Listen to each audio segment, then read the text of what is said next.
हम Euclidean geometry में कल पढ़ रहे थे कि डॉट प्रोडक्ट क्या होता है, स्केलर प्रोडक्ट क्या होता है, उनके बीच का एंगल कितना कैसे निकाल सकते हैं। आज हमारा बड़ा इम्पोर्टेंट टॉपिक है कि वेक्टर स्पेस किसे कहते हैं। वेक्टर स्पेस में आगे थ्योरम भी है, इसका बड़ा पोर्शन उसमें आता है यूक्लिडियन ज्योमेट्री में। तो आज से हम स्टार्ट कर रहे हैं कि वेक्टर स्पेस क्या होता है, लेकिन उससे पहले हम सीखेंगे कि फील्ड किसे कहते हैं। और फील्ड अगर हमने सीख लिया तो फिर वेक्टर स्पेस सीखना आसान हो जाएगा। तो फील्ड सबसे पहले हम सीखेंगे वेक्टर स्पेस में कि फील्ड किसे कहते हैं।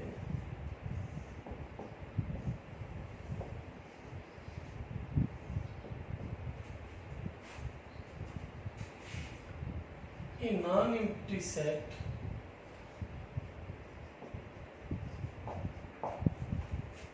is called under operations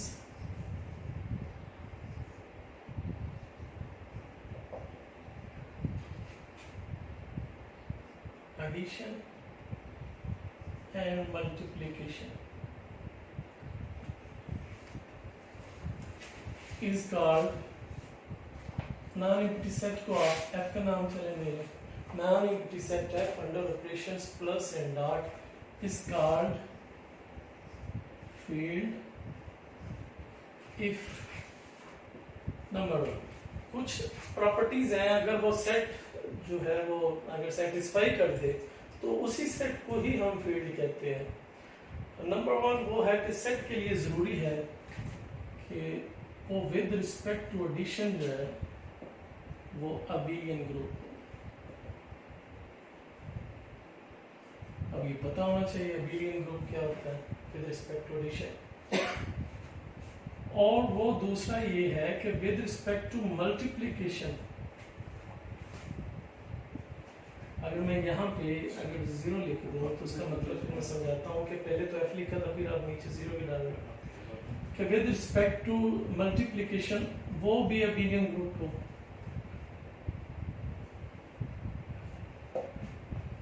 अब यहाँ पे जरा देखिएगा कि एफ नॉट से क्या मुराद। एफ नॉट से सिंपल मुराद ये है कि आपका जो भी नॉन एम्प्टी सेट है उसमें से बस जीरो को माइनस कर दो। जब आप with respect to multiplication abelian group बनाने जा रहे हैं तो उसमें जीरो को फिर कंसीडर नहीं करना, क्योंकि जीरो का फिर इनवर्स नहीं आएगा, उसका मल्टीप्लिकेटिव इनवर्स नहीं होता। तो जब इनवर्स नहीं आएगा तो वो फील्ड का भी नहीं बन सकेगा। तो इसलिए पहली डेफिनेशन बता दें कि हमारा जो भी सेट है उसमें जीरो मेंबर शामिल नहीं है, प्लस की दफा तो शामिल है, लेकिन जब हम मल्टीप्लिकेशन करते हैं तो उसमें से हम उसको निकाल देते हैं। तीसरी प्रॉपर्टी हमारी ये है कि डिस्ट्रीब्यूटिव लॉ होल्ड करे।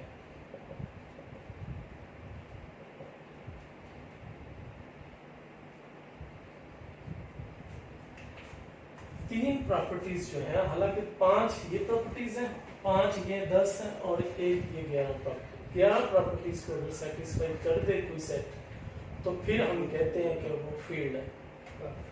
अब इनकी वजाहत बहुत जरूरी है कि एफ प्लस से क्या मुराद है और एफ नॉट डॉट से क्या मुराद है कि ये अबेलियन होनी चाहिए, कैसे अबेलियन बनेंगे, इनकी कोई डेफिनेशंस आनी चाहिए अबेलियन ग्रुप की, और डिस्ट्रीब्यूटिव लॉ होल्ड करना चाहिए। डिस्ट्रीब्यूटिव लॉ में आपके पास लेफ्ट डिस्ट्रीब्यूटिव लॉ भी है और right distributive. A dot B cross C, A dot B A dot C. और इसी तरह अगर ए प्लस बी आ गया और डॉट इधर आ गया तो फिर हम लिख सकते A dot C B dot C. और तीनों मेंबर्स जो है ए बी सी वो तीनों ही सेट एफ में से लिए गए हैं।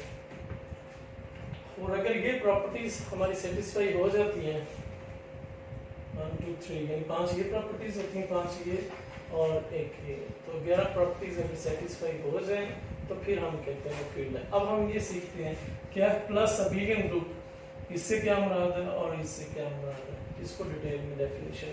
तो एफ प्लस अब हम सीखते हैं कि इससे क्या मुराद है।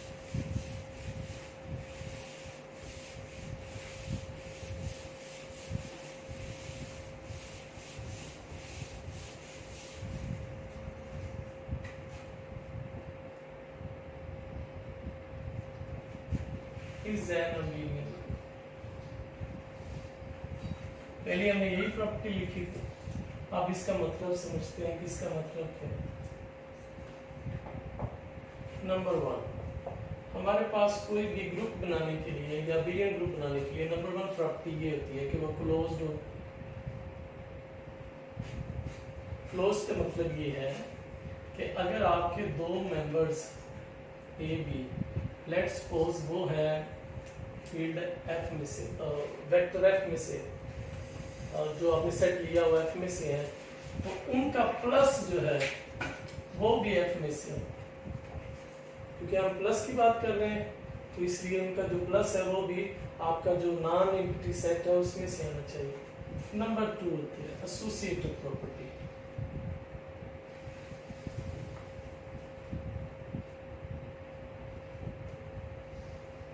एसोसिएटिव प्रॉपर्टी में आपको पता है 3 मेंबर्स आते हैं। अगर 3 मेंबर्स हमने नॉन एम्प्टी सेट में से लिए हैं तो a प्लस बी प्लस सी वो इक्वल आ जाए प्लस बी प्लस सी। अगर कोई सेट जो है वो क्लोज्ड भी है और एसोसिएटिव प्रॉपर्टी भी होल्ड कर रहा है तो फिर हम उसको कहते हैं कि वो हमारे पास सेमी ग्रुप है। दोनों प्रॉपर्टीज अगर कोई होल्ड कर रहा है तो फिर हम कहते हैं सेमी ग्रुप। तीसरे नंबर पे आ जाता है एडिटिव इनवर्स या एडिटिव आइडेंटिटी।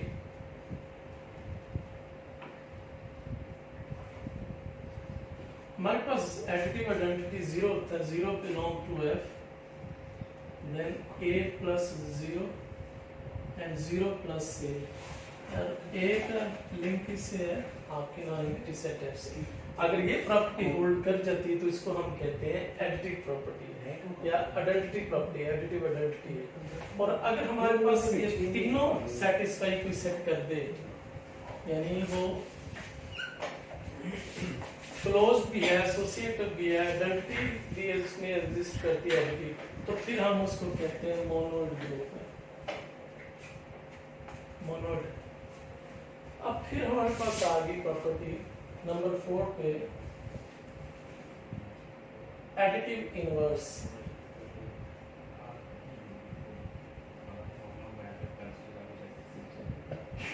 अगर a का सेट f से लिंक है तो माइनस a का भी सेट f से लिंक, तो a plus minus a is equal to minus a plus a 0।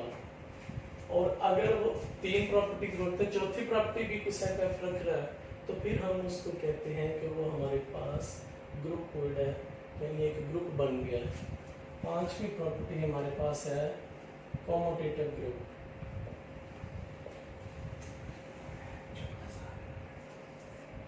Commutative group में क्योंकि विद रिस्पेक्ट टू हम एडिशन पढ़ रहे हैं, a plus b, b plus a आना चाहिए for all a b belong to f। अगर ये 5 properties with respect to addition आ जाती हैं, होल्ड कर जाती हैं, अगर कोई हमारे पास नॉन एम्प्टी सेट क्लोज्ड भी है, एसोसिएटिव भी है, एडिटिव आइडेंटिटी भी है, एडिटिव इनवर्स भी रखता है, कॉम्यूटेटिव भी है, तो फिर हम कहते हैं कि ये हमारे पास एक अबेलियन ग्रुप है विद रिस्पेक्ट टू एडिशन। लेकिन जब बात आएगी, दूसरा हमने पढ़ा था कि f not dot is an abelian group, तो जस्ट आपने प्लस की जगह जगह पे डॉट लगाते जाना।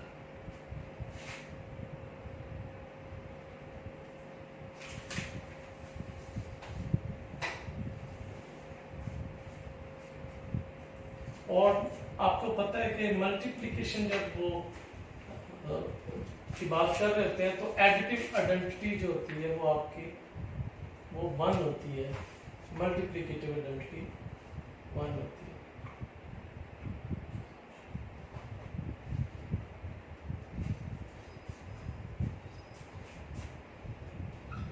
अगर हम a into 1 करें तो answer is 1 and 1 into a।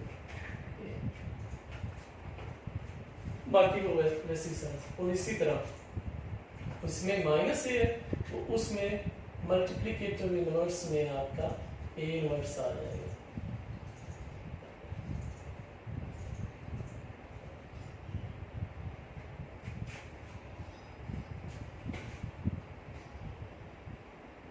A into A inverse and A inverse into A, वो आपका आंसर इज इक्वल टू 1 आ जाएगा। लेकिन इसमें आपने अपने वो जीरो शामिल नहीं करना, यानी A का अगर तल्लक F से है तो F इनवर्स का तल्लक F0 से है, यानी इनवर्स लेते हुए F0 का मतलब F में से आप जीरो को माइनस कर दें। जब भी इनवर्स की बात होगी बस उसके लिए आपने ये करना है कि F0 के उसका मतलब ये होगा कि आपका जो नॉन एम्प्टी सेट था उसमें से जीरो को निकाल दें, क्योंकि जीरो का इनवर्स एग्जिस्ट नहीं करता। अगर आप सिर्फ F लिखेंगे इसका मतलब जीरो का इनवर्स भी एग्जिस्ट कर रहा है, तो इसलिए ये बस F0 यहाँ पे इनवर्स लेते हुए ये लाजमी लिखना है। तो कॉम्यूटेटिव में इसी तरह multiplication A dot B dot A, तो A बिलोंग टू A। अगर ये इस तरह मल्टीप्लिकेशन में सारी प्रॉपर्टीज एग्जिस्ट कर जाती हैं तो फिर हम उसको कहते हैं कि ये लीडिंग ग्रुप है विद रिस्पेक्ट टू मल्टीप्लिकेशन। और डिस्ट्रीब्यूटिव लॉज तो हमने पढ़ लिए थे कि लेफ्ट डिस्ट्रीब्यूटिव लॉ और राइट डिस्ट्रीब्यूटिव लॉ होल्ड करनी चाहिए। अगर ये 5 पहले वाली properties with respect to addition वाली और 5 ये 10 और एक प्रॉपर्टीज डिस्ट्रीब्यूटिव लॉज 11 प्रॉपर्टीज अगर होल्ड कर जाए, कोई नॉन एम्प्टी सेट कर जाए, तो फिर हम कहते हैं कि वो जो सेट है वो हमारे पास एक फील्ड है।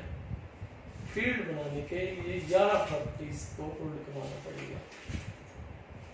तो अगर हमारे पास जो नॉन एम्प्टी सेट फाइनाइट है, ये एक रिमार्क है हमारे पास, इसी में बात खत्म करते हैं कि अगर हमारे पास जो सेट आपने लिया है, if non empty set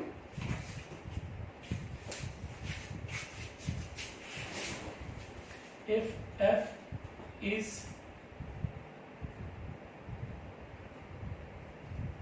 a field, F is called